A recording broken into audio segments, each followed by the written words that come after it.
Nan dikatakan bio-bio nak bagagang memanjat sama biasa tumbuh di baluka ruman sauji kacang pagar.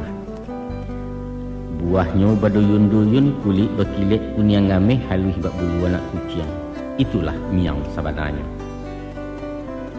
Maka selain bernama bio-bio, kacang miang namanya juga jaranglah orang nan tak tahu. Deinyo bagagang panjang bio-bio menjala tanah supaya tagak bak orang pulau terpasu melilit batang bergantung karantiang kayu.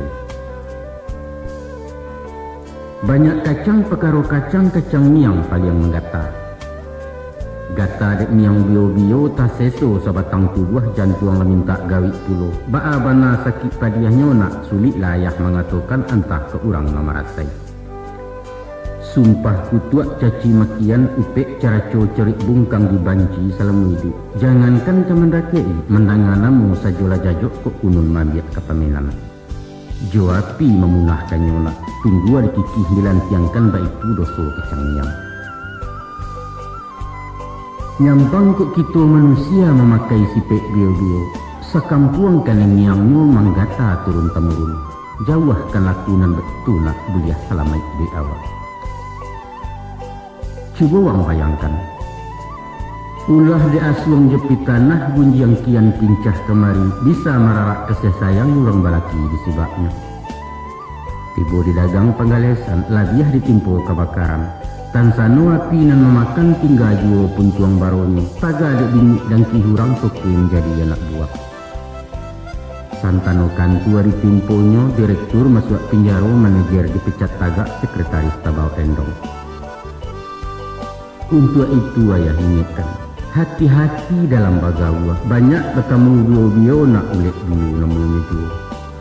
Karena bak cando jujur, mulut manih basuh ketujuh awak talen perlenteh pulau penampilan pun meyakinkan. Ada kalonyo potongan dukun, paham rasio dalam batin pandai menakut hati orang. Kadang-kadang bantu ulama, hadihnya balapi-lapi ayatnya bak iya iko dalih iko ma'ana. Ado jua rupa sarjana, tahu je pasal undang-undang hukum pidana je perdata.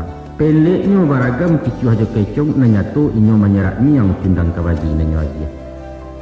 Pura-pura ibu kasihan katonyo ingin nak menolong berisuak orang letak gagau gawik gapai sepanjang jalan beliau mengakah isubanya. Madoi orang macam itu nak ado sifat yang dipakai, iaitu menjauh.